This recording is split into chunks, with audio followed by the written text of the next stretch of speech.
cette parole que nous allons écouter. Éternel Dieu Tout-Puissant, il est écrit, l'homme ne vivra pas seulement de pain, mais aussi de toute parole qui sort de ta bouche. Ta parole est esprit et vie, la lettre tue. Ce matin, nous voulons que tu puisses nous révéler ta pensée. Ce matin, nous voulons que tu puisses descendre comme au temps de Moïse. Tu as déjà entendu les cris de mon peuple et je suis descendu moi-même pour vous délivrer. Nous avons besoin que tu nous délivres de toute ignorance ce matin. Nous voulons que les écailles tombent de nos yeux, que le voile soit ôté, Seigneur. Ce matin, je prie pour que ta parole puisse nous restaurer, que ta parole puisse nous régénérer, que ta parole puisse nous transformer, nous bénir, nous encourager, que ta parole vienne nous délivrer, Seigneur.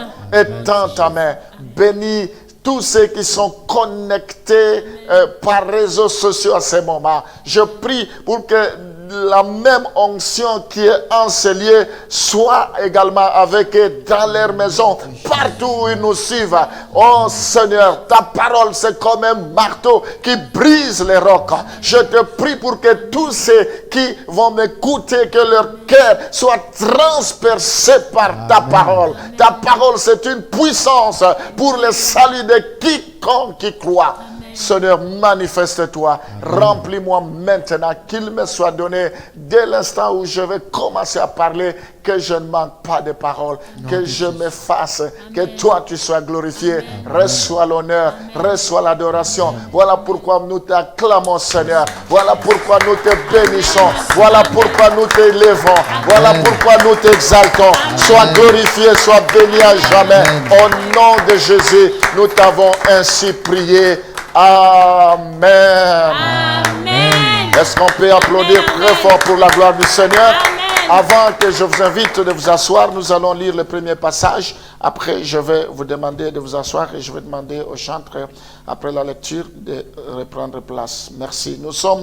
On va commencer. Nous sommes dans 1 Jean, chapitre 4, le verset 4.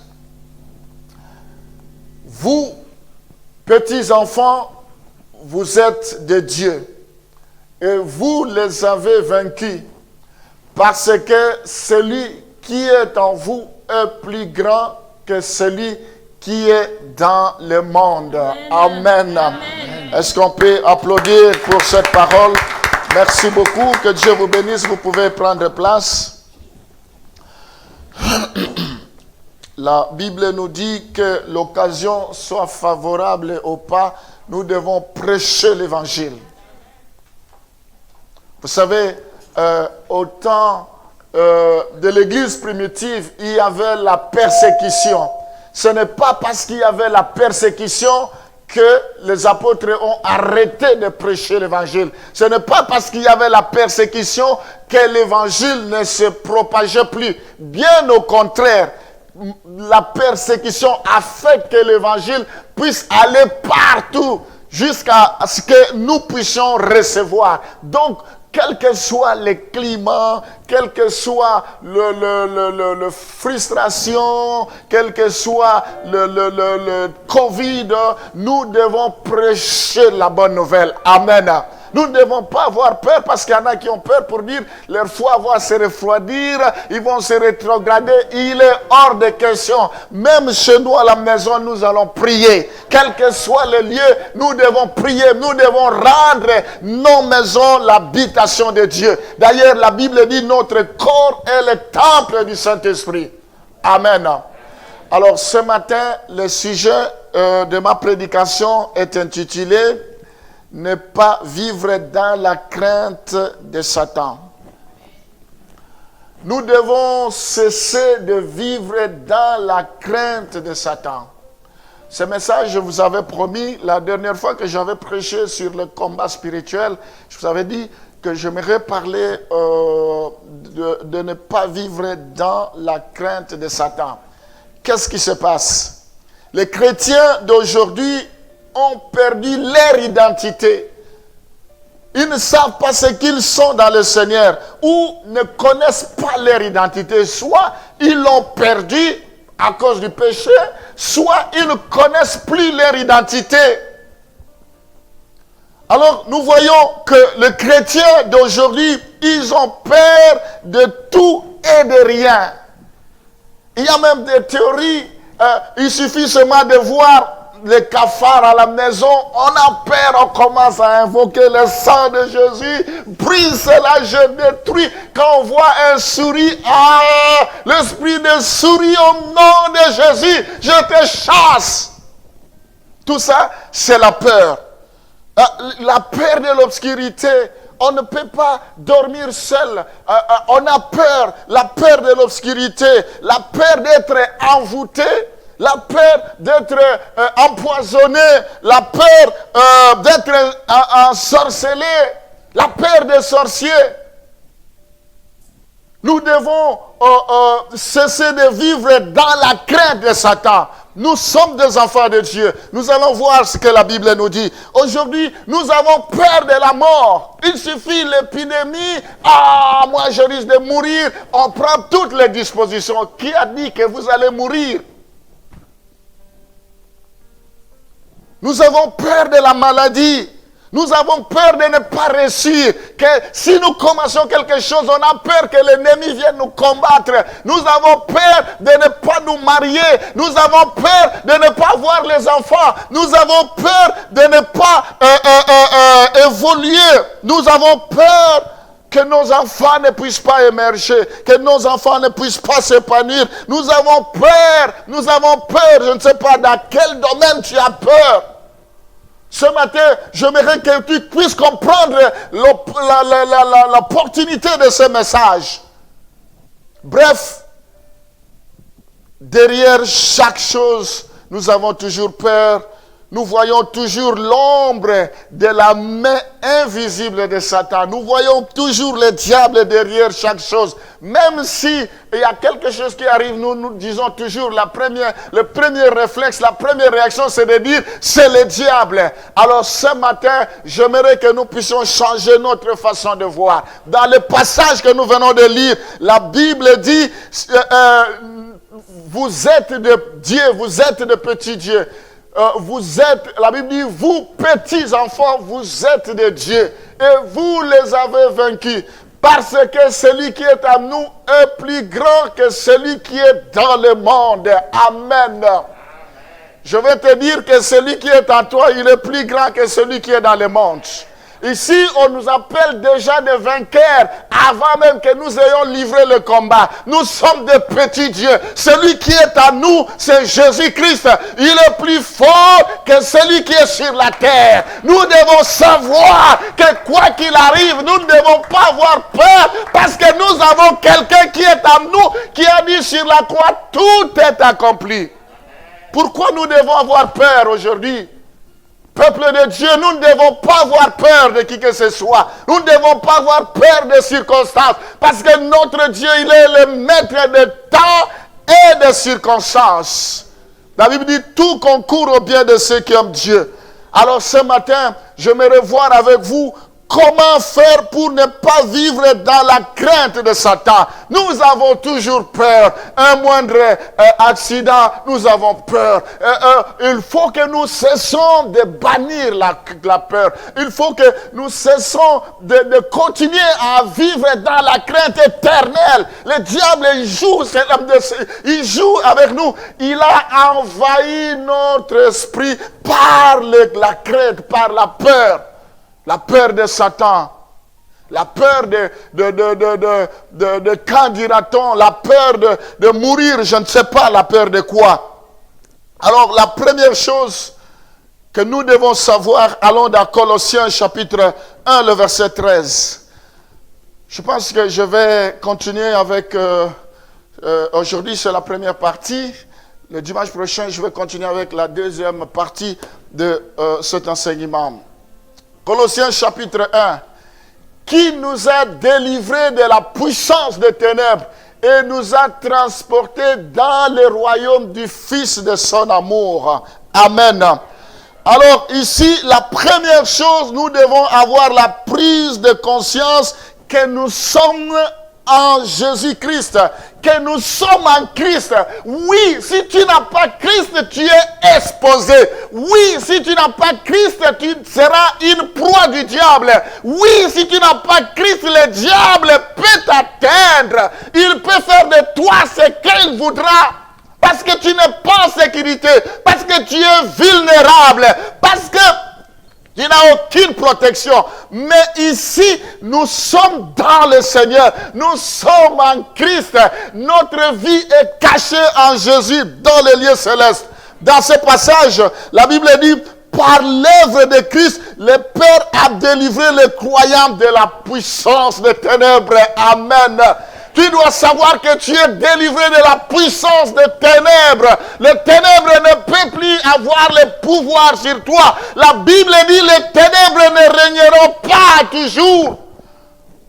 Nous ne sommes plus dans le camp des ténèbres pour avoir peur. Jésus nous a délivrés. Tu dois savoir que tu es enfant de Dieu, que tu es en Christ.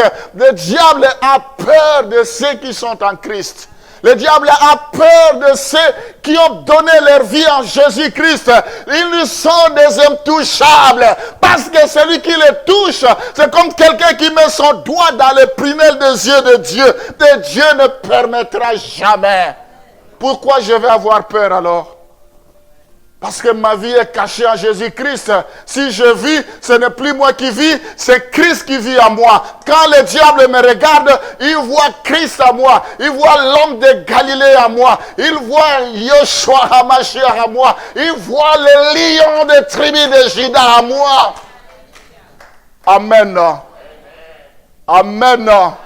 Nous devons cesser d'avoir peur du diable. Nous devons cesser d'avoir la crainte du diable. Ça, il faut que nous ayons cette prise de conscience. Que nous ne sommes pas n'importe qui. Si eux, ils ont peur parce qu'ils ne savent pas à qui ils ont cru. Si eux, ils ont peur parce qu'ils savent que leur Dieu est incapable de les délivrer. Parce qu'ils savent que leur Dieu est incapable de les sauver. Mais nous savons le nôtre.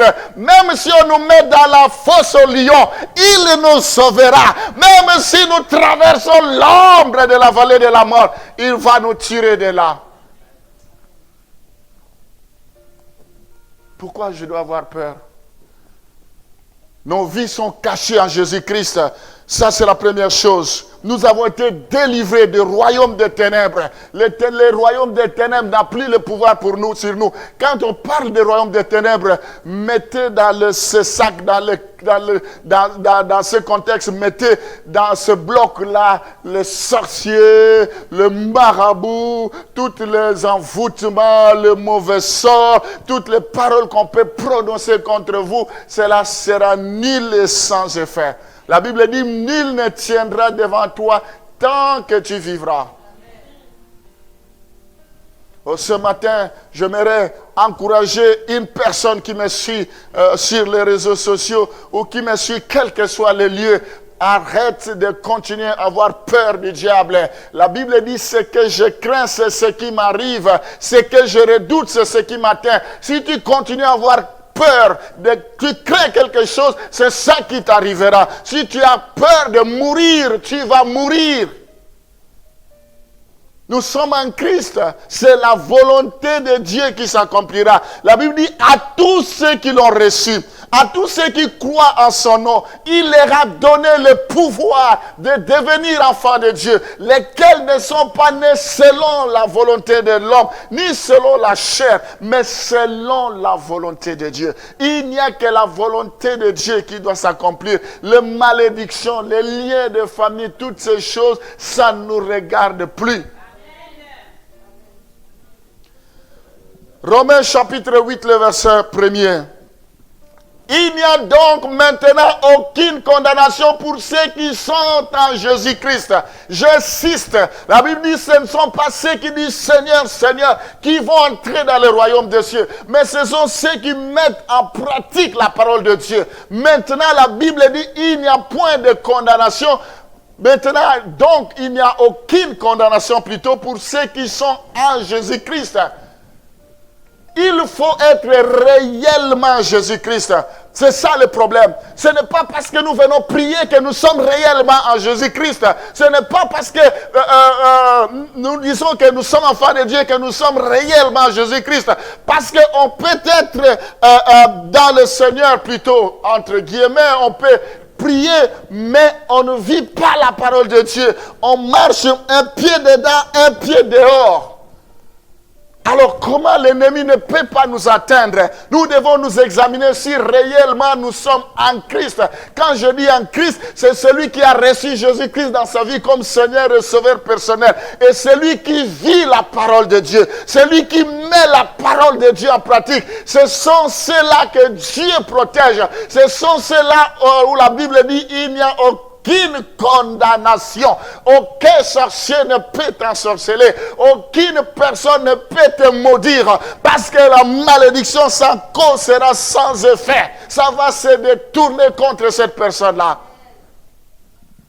Il n'y a point de condamnation. Alors ma question, est-ce que tu te considères être en Christ ou tu n'es pas en Christ? Si tu es en Christ, tu dois savoir qu'aucune condamnation. Ils feront des complots, cela ne viendra pas de toi. Il ne viendra pas de Dieu plutôt. Ils vont creuser des fosses, mais eux-mêmes vont tomber dans leurs propres fosses.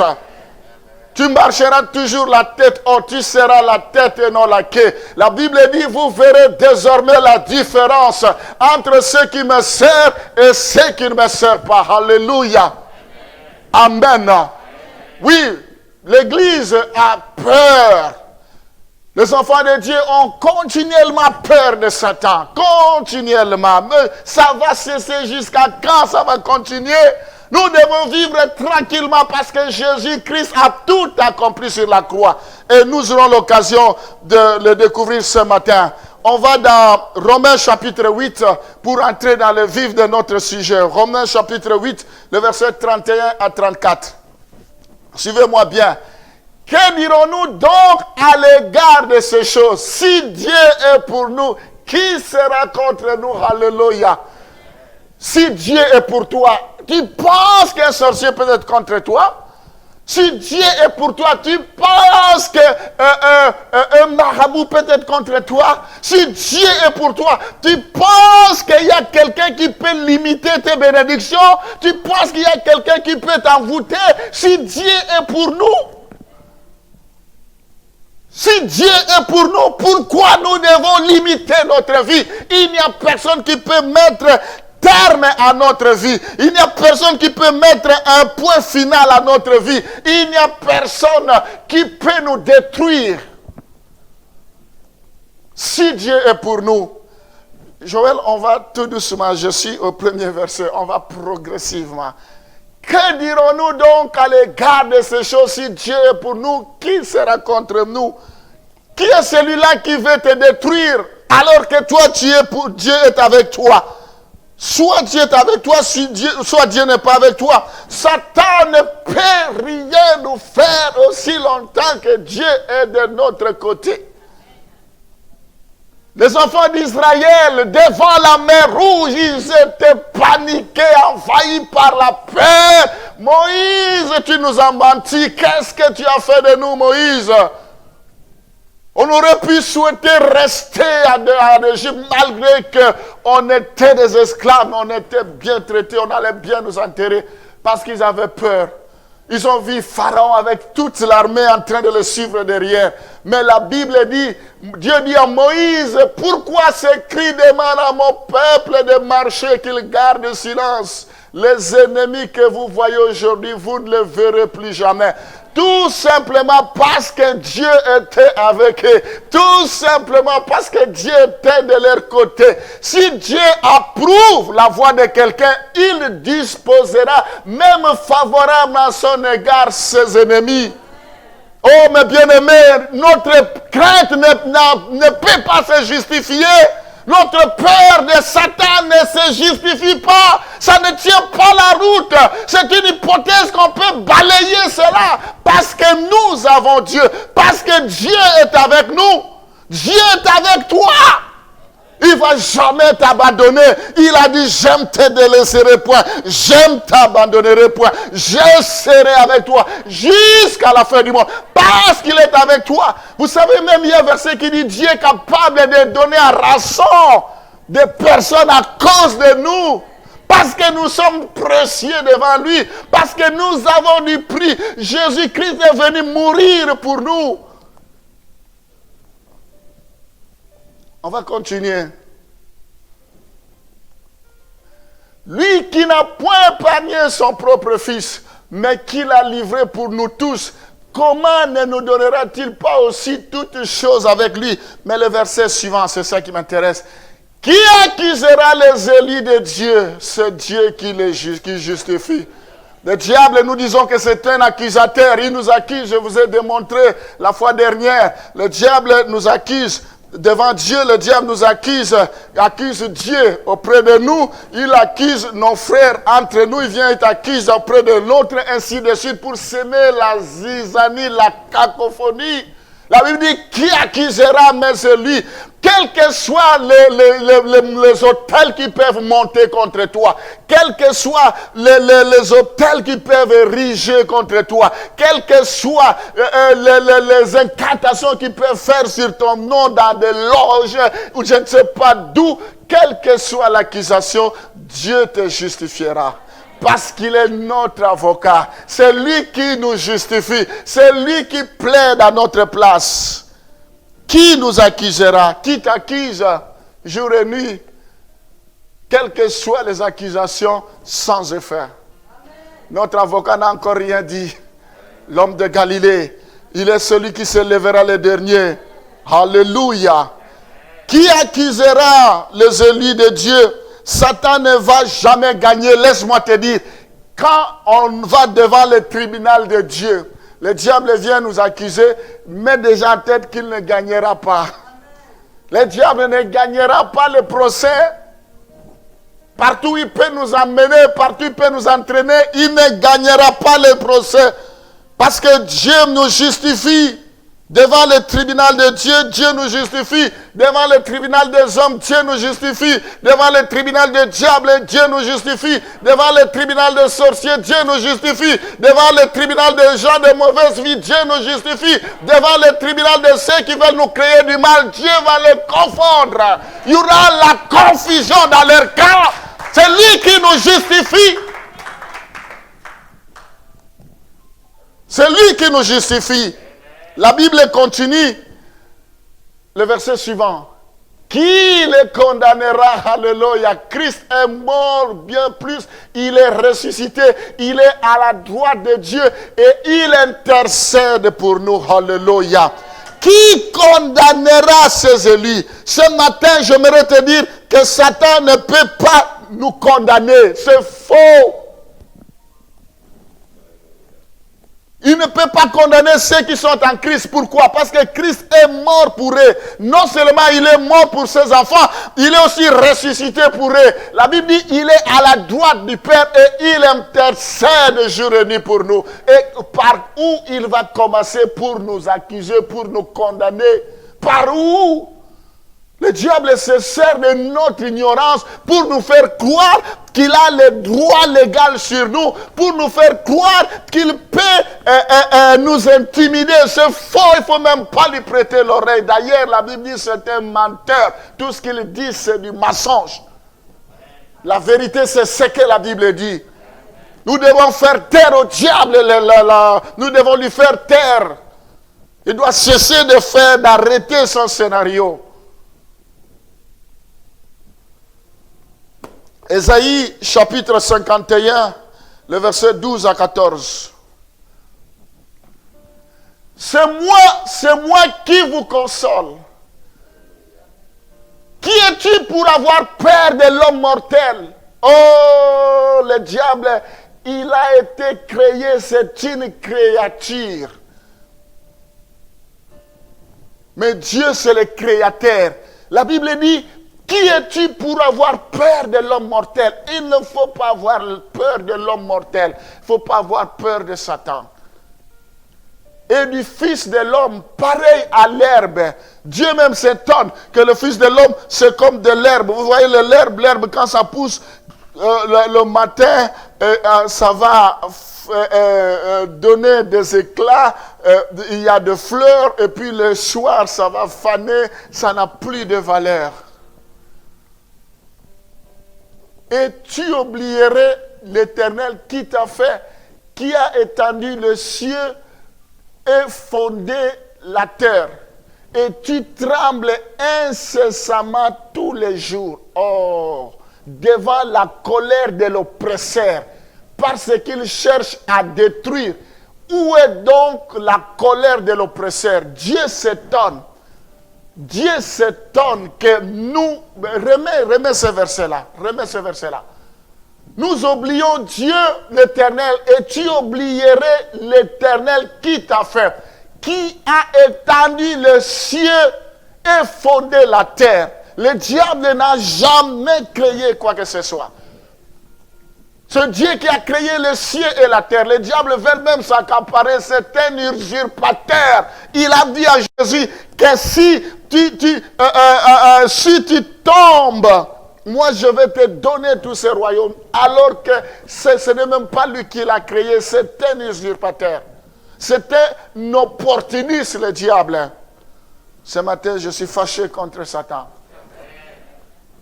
Il faut des hommes fâchés contre Satan pour ne pas aller dans son sens. Pour ne même pas lui faire confiance. Il n'a aucun crédit, le diable. Et tu trembles incessamment tous les jours. La Bible dit dans le livre d'Ésaïe, n'ayez pas peur de ces rois de Babylone. Il s'adresse aux enfants d'Israël que vous avez peur jour et nuit, les rois de Babylone.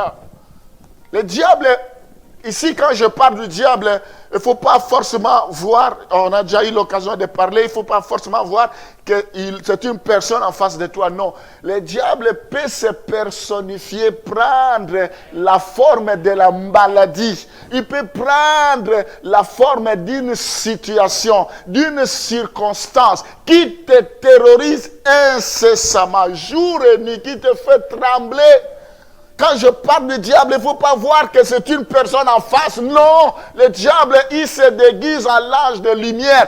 Il peut prendre la forme d'un problème et qui peut te tourmenter jour et nuit. Et le diable a gagné son coup parce qu'il n'a pris que la forme. Derrière ça, il y a son esprit et il est là pour te terroriser. Il est là pour te voler le sommeil. Il est là pour que tu aies des insomnies. Et il est là pour créer des situations. La Bible dit, et tu tremblerais incessamment tous les jours devant la colère de l'oppresseur. Parce qu'il cherche à te détruire. Oui, le voleur ne vient que pour voler, pour égorger, pour détruire. Ce n'est pas parce que je dis que nous devons cesser d'avoir peur du diable. Et je vais vous le dire ça tout à l'heure, que le diable va cesser de continuer ses manœuvres. Ce n'est pas parce que je dis je suis en colère contre le diable qu'il va partir définitivement et qu'il ne viendra plus m'attaquer. La Bible dit le diable rôde comme un lion rugissant, cherchant qui il dévorera. Tout ce que nous pouvons lui déclarer, il entend, ça entre là, ça sort. Il va toujours tenter, malgré qu'il sait qu'il a été vaincu. Je vais vous dire comment nous devons nous comporter, qu'est-ce que nous devons faire. Donc, ici, on va continuer d'abord devant la colère de l'oppresseur. Parce qu'il cherche, Joël, tu me suis? Je ne suis pas encore, oui. Devant la colère de l'oppresseur, parce qu'il cherche à détruire. Où donc est la colère de l'oppresseur? Bientôt, celui qui est courbé sous le fer sera délivré. Alléluia. C'est jusqu'au verset 14. Hein? Il ne mourra pas dans la fosse et son pain ne lui manquera pas. Amen. Dieu promet bientôt, je prophétise, que celui qui est courbé sous le fer sera délivré. Celui qui est sous l'emprise du diable va sortir de là. La Bible dit, l'Esprit du Seigneur est sur moi. Il m'a oint pour libérer les captifs, pour libérer les opprimés. Il dit, je proclame une nouvelle saison. La Bible dit, les événements que vous voyez aujourd'hui, vous ne les verrez plus jamais. Quand Dieu dit bientôt, c'est maintenant. C'est aujourd'hui le jour de ta délivrance.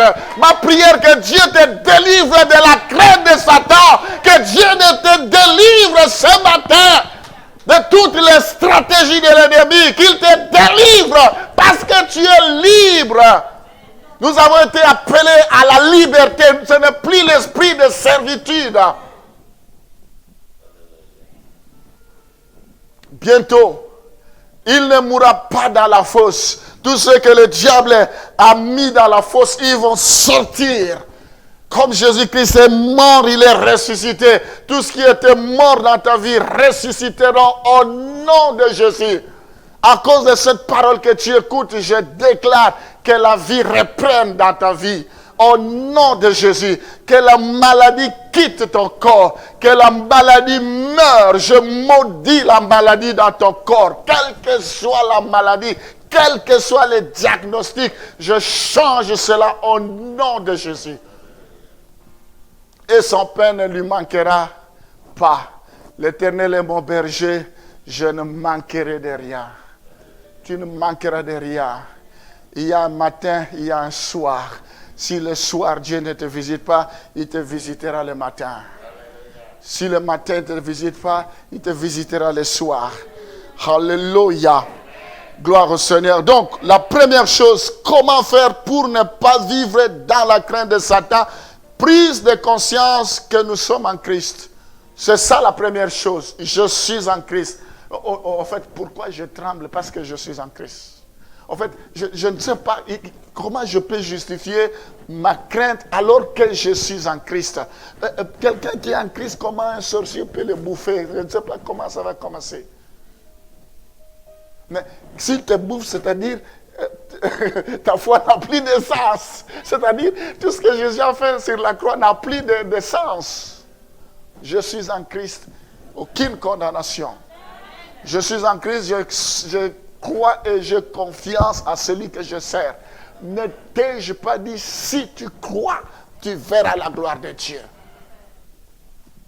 Non, mes bien-aimés, quand je préparais ce message, j'étais étonné parce que avec le nombre d'années que j'ai déjà fait dans le Seigneur, que ce soit chez nous au pays, ici, mais quand j'entends des fois des chrétiens, comment le diable les déchire, comment ils tremblent, je me dis, mais je ne comprends pas. Est-ce que vraiment ils ont Jésus ou ils n'ont pas Jésus? Moi, j'aimerais que vous preniez conscience que le diable est limité. Même Dieu n'a pas autorisé Job de détruire toute sa vie. Il lui a permis, mais il a dit, sauf tu ne peux pas toucher à son... Ça veut dire que le diable est limité. Il ne peut rien faire pour celui qui est en Christ. Il y a des choses que Dieu peut permettre pour nous éprouver, mais le diable ne peut pas nous détruire. Amen. Ça, c'est la première chose. La deuxième chose que nous devons faire, 2 Corinthiens chapitre 2, le verset 11. La première chose, prise de conscience que nous sommes en Christ. Demande à celui qui pleure, est-ce qu'il est en Christ ou pas?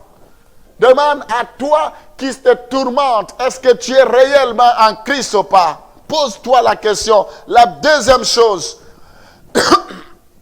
afin de ne pas laisser à Satan l'avantage sur nous, car nous n'ignorons pas ses desseins. La deuxième chose, nous devons connaître ses intentions et ses méthodes. Nous devons connaître les intentions du diable. Tout ce que nous vivons, ce sont les intentions du diable. Ce qu'il veut nous faire. Nous, en tant qu'enfants de Dieu, pour que nous ne puissions pas avoir peur du Satan, nous devons connaître ses avantages. Disons, connaître ses intentions sur nous. Afin de ne pas laisser à Satan l'avantage. Malgré que Jésus est mort sur la croix, il y a des enfants de Dieu qui laisse de l'avantage à Satan. Comment? Parce qu'ils ne connaissent pas les intentions du Satan.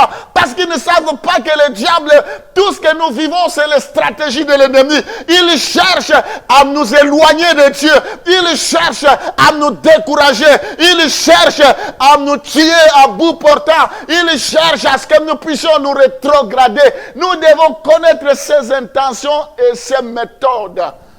Ce que nous vivons, ce sont ces méthodes. Si tu ne connais pas ces méthodes, tu vas laisser l'avantage à Satan. Nous devons savoir toutes ces ruses. C'était rusé, c'est l'animal le plus rusé, le serpent ancien, le Satan. Nous devons connaître toutes ces stratégies. Ce que nous vivons, ce que vous traversez, ce sont les intentions. Ce ne sont que les intentions. Ça ne veut pas dire que ça va se réaliser. Aussitôt que nous connaissons ces intentions, le combat spirituel commence. Voilà, Jésus a dit, Pierre, Simon, Satan t'a réclamé pour te cribler comme un froment. C'est ça le diable. Nous devons connaître ses intentions dans ma situation, dans la vie de tel, dans la vie de telle ou telle personne. Les intentions du diable. Maintenant, ces méthodes et le combat doit commencer. Nous devons nous lever. Voilà pourquoi nous devons être des hommes de prière. Nous devons être des femmes de prière. Nous n'avons pas droit à l'erreur. La Bible dit persévérer. Nous devons. Le combat, c'est jusqu'à ce que le Seigneur viendra. Ce n'est pas nous qui combattrons. C'est Dieu qui combat à notre place et il nous donnera la victoire. Même nous devons avoir l'attitude de vainqueur, de guerrier. Nous devons nous présenter. Dieu ne va pas prier à notre place. Nous devons prier tout à l'heure. Nous avons dit, tout ce que vous lirez sur la terre sera lié au ciel. Nous avons commencé à prier, c'est ça. Nous devons nous lever, nous devons être des hommes de prière. Ne laissons pas l'avantage, ce passage. Satan, ne laissez à Satan l'avantage sur nous. Beaucoup, malgré qu'ils prient, ont laissé l'avantage sur Satan de le manipuler, de les écraser, de les anéantir, de les broyer. Ce n'est pas possible. Il faut que nous nous levons.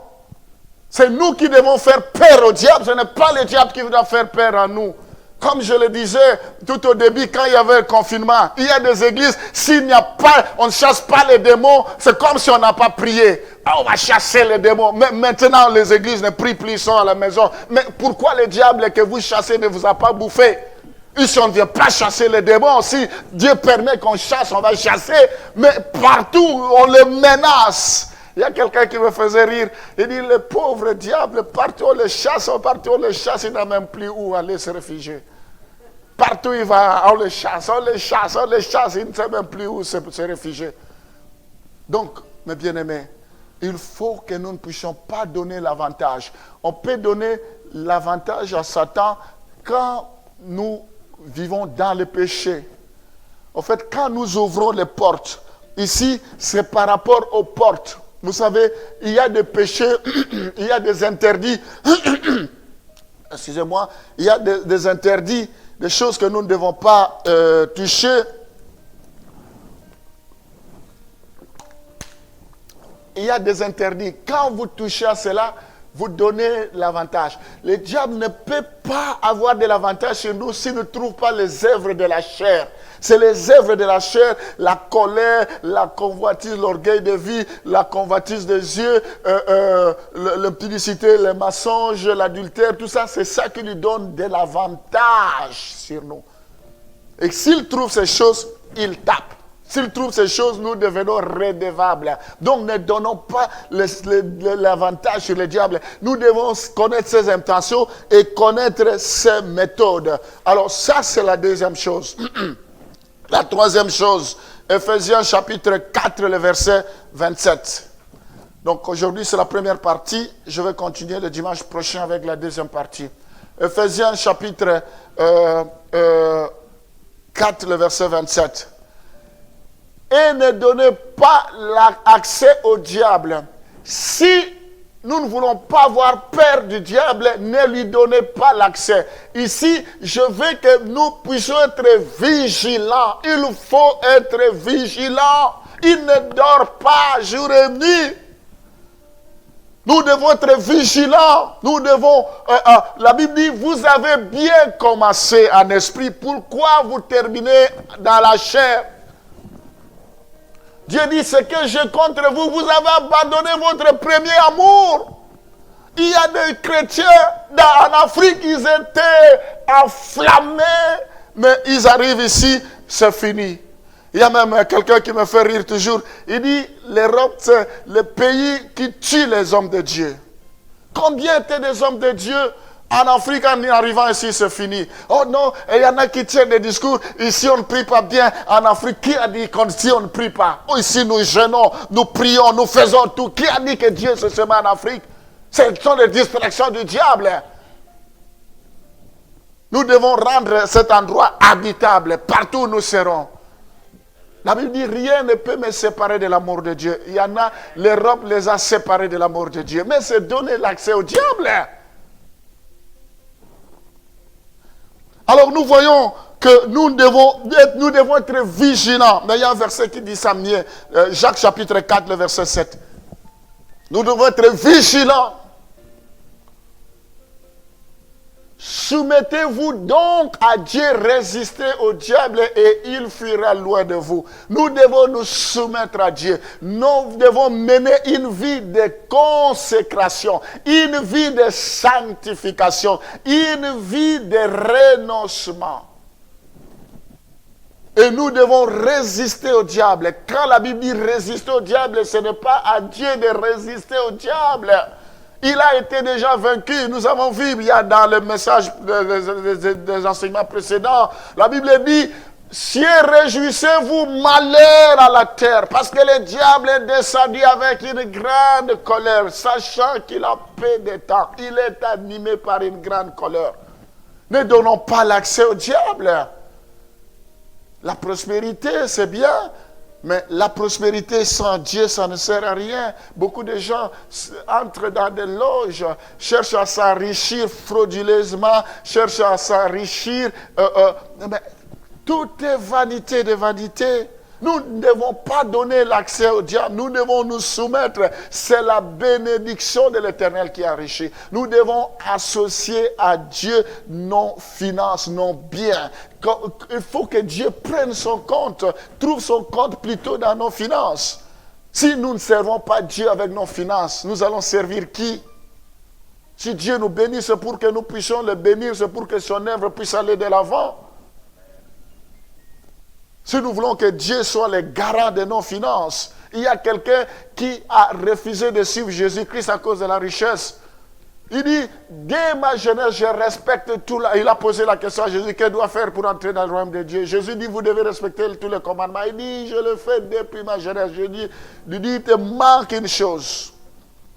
Va, prends ta richesse, va vendre cela. Alors, il a mis les doigts là où il ne fallait pas. Cette personne est partie. Tout simplement parce que sa richesse prenait la première place avant Dieu. Qu'est-ce qui prend la première place avant Dieu dans ta vie? Ce sont des portes que tu es en train d'ouvrir. Ce sont des occasions que tu donnes pour que l'ennemi puisse te détruire. D'abord, Dieu doit venir en première position. Soumettez-vous donc à Dieu, résistez au diable et il fuira loin de vous. Si nous les résistons, il fuira loin de nous. Quand je dis nous ne devons pas avoir peur de Satan, ça ne veut pas dire que Satan va nous laisser tranquille, c'est fini. Chacun, comme on dit, chacun va tracer son chemin. Alors non, nos chemins ne vont plus se croiser, c'est faux. Nous avons beau lui résister ce matin, je te chasse, Rama Santa Rama, Yaka Baba. En sortant là, il t'attend. Il va te provoquer, tu vas t'enflammer. Il dit, voilà, je l'ai eu. Non. Nous devons lui résister, connaître ses stratégies. Il fuira loin de vous, il fuira loin de nous. Amen. Amen. Alors, troisième chose, nous devons être vigilants. Quatrième chose, nous devons, 1 Pierre chapitre 5, le verset 8 à 9. 1 Pierre chapitre 5, le verset 8 à 9. Je crois que je vais terminer là pour continuer le dimanche prochain. Soyez sobres, Veillez. La Bible dit veillez. Je ne peux pas dire que je n'aurai plus peur de Satan alors que je ne veille pas. Au contraire, quand nous faisons des déclarations, ça l'énerve. Il devient furieux, il va encore rougir parce que c'est un lion rugissant. Veillez, votre adversaire, le diable, rôde comme un lion rugissant, cherchant qui il dévorera. Il a même tenté notre Seigneur Jésus-Christ. S'il a fait à lui qui est l'arbre vert et nous qui sommes des arbres secs, qu'est-ce qu'il ne peut pas faire?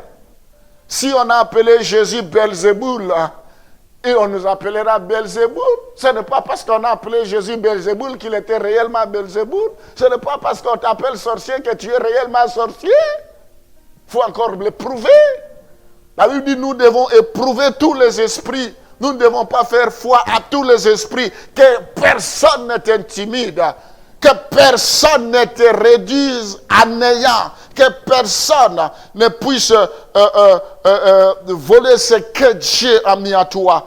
La Bible dit, résistez-lui avec une foi ferme, sachant que les mêmes souffrances sont imposées à vos frères dans le monde.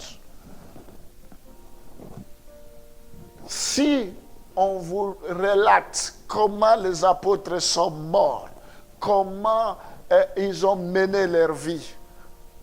Mais nous n'avons aucune idée.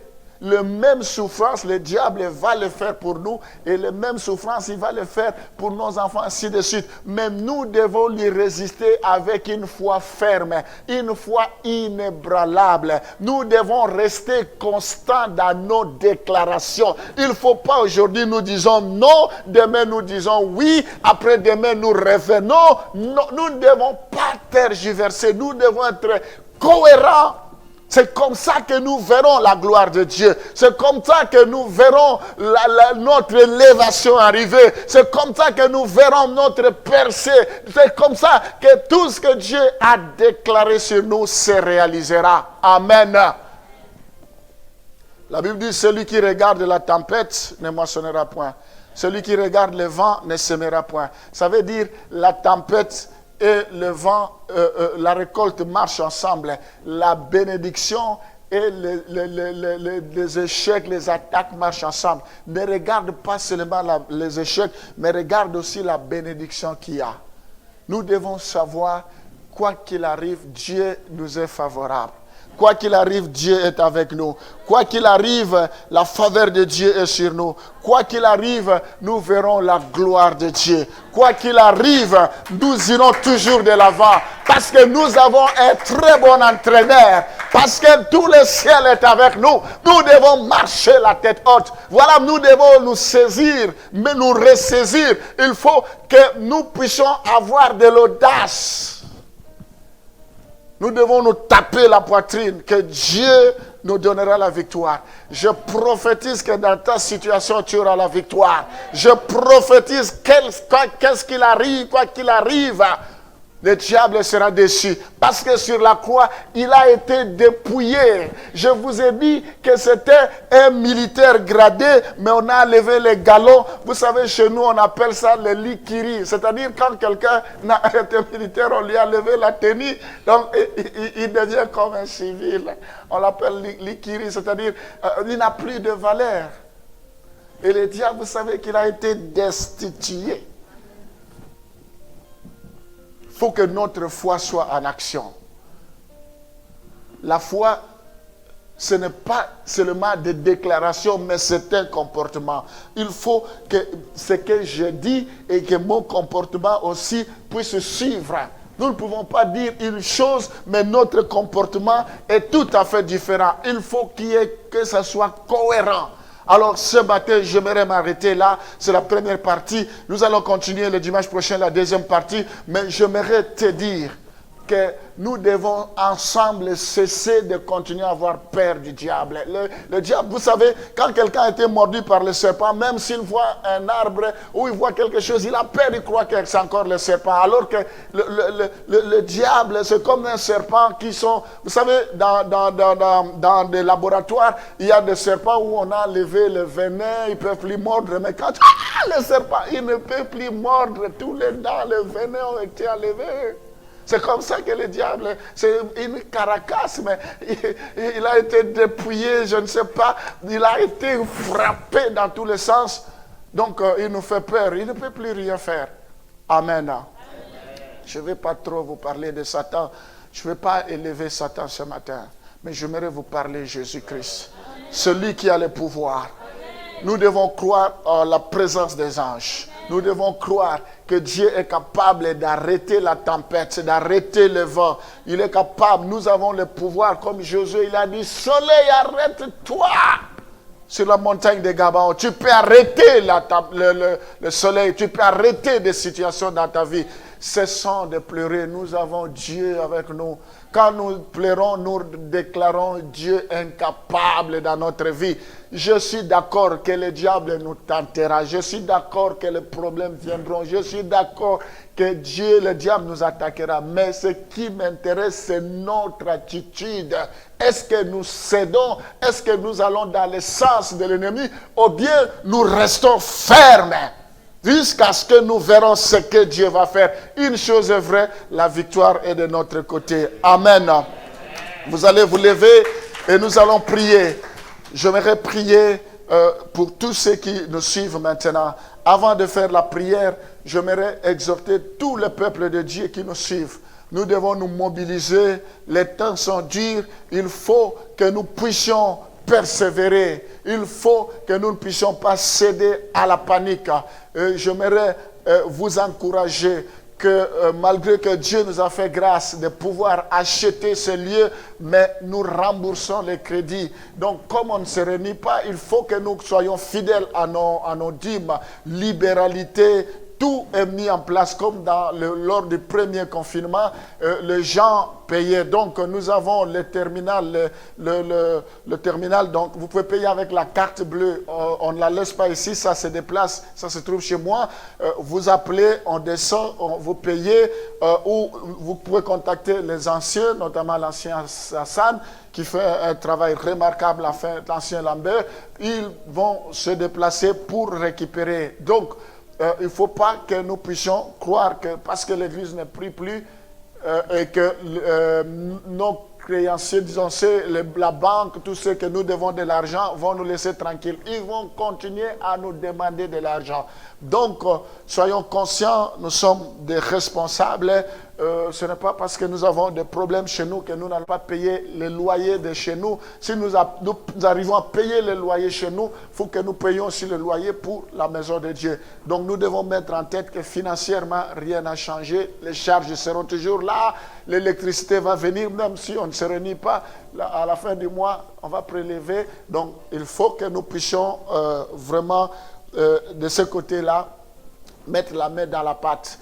Que Dieu bénisse tous ceux qui payent par virement automatique. Vous pouvez prendre les RIB, faire le virement, ça tombe directement sur le compte de l'Église. Toutes les possibilités sont là à notre portée pour que nous puissions payer. Que Dieu bénisse tous ceux qui sont fidèles, tous ceux qui continuent à payer. Dieu vous les rendra au centuple. Parce que vous prenez soin de la maison de Dieu, que Dieu prenne soin de vous aussi. Je vais prier pour terminer ce live pour tous ceux qui nous suivent. Seigneur, nous voulons te dire merci pour ta parole. Je prie pour que cette parole puisse édifier de milliers de personnes. Je prie pour que la crainte de Satan soit bannie, quel que soit le lieu, l'endroit où nous pouvons être, même si nous sommes entourés de sorciers, même si nous sommes dans des situations où on ne nous aime pas, nous n'avons rien à craindre. Parce que toi qui es à nous, tu es plus fort que celui qui est sur la terre. Ce matin, je prie pour que tu donnes la victoire à chacun de tes enfants qui traversent des moments difficiles, qu'ils se ressaisissent. Je prie, Seigneur, pour qu'un nouveau vent souffle dans leur vie maintenant.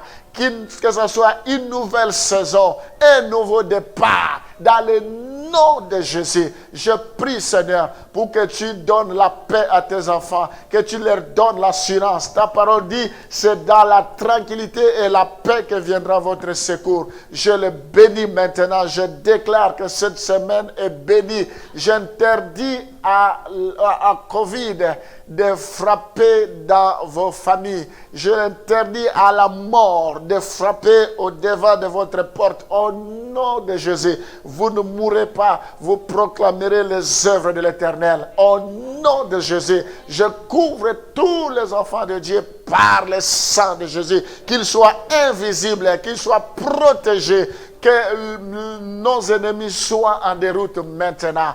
Au nom de Jésus, fais au-delà de ce que nous avons demandé. Nous t'avons ainsi prié et nous disons tous Amen.